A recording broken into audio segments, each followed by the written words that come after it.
July 8, 1947. For most Americans, it began as an ordinary Tuesday. Newspapers were delivered, coffee was poured, radios filled homes with the morning news. Then readers in Roswell, New Mexico, were confronted by a headline unlike anything they had ever seen. RAF captures flying saucer on ranch in Roswell region.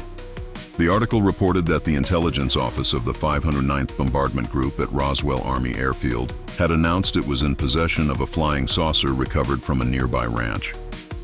According to the newspaper, an unidentified rancher had alerted Sheriff George Wilcox after discovering a strange object on his property. Military intelligence officer Major Jesse Marcel and his team traveled to the ranch, recovered the object, and transported it back to the base for inspection. Almost immediately afterward, the mysterious object was flown to higher headquarters. The newspaper emphasized one curious detail. The military refused to describe what had been recovered. No explanation was given for its construction, no measurements were released, no photographs accompanied the announcement, only the remarkable claim that a flying saucer had been recovered. The article also included the account of local residents Dan and Mrs. Wilmot. Only days earlier, while sitting on their front porch just before 10 o'clock at night, they watched a glowing object race silently across the sky. Dan Wilmot described it as resembling two saucers placed together, glowing from within rather than reflecting light from outside. He estimated it was moving between 400 and 500 miles per hour before disappearing over the treetops in less than a minute.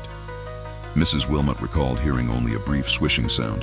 The newspaper described Dan Wilmot as one of Roswell's most respected and reliable citizens, noting that he had kept his experience private until learning that the Army claimed to possess a flying saucer. It seemed to validate what he believed he had witnessed. Yet history would move quickly. Within a single day, military officials would announce that the recovered object was not a flying saucer after all, but a weather balloon. The original headline, however, could never be erased. For generations, that single newspaper would become one of the most debated front pages in modern history. Whether it documented an extraordinary mistake, a misunderstood military operation, or the beginning of history's greatest UFO mystery, remains a question that continues to divide believers and skeptics nearly 80 years later. But before the investigations, the documentaries, and the conspiracy theories, there was simply a newspaper and a headline that changed everything.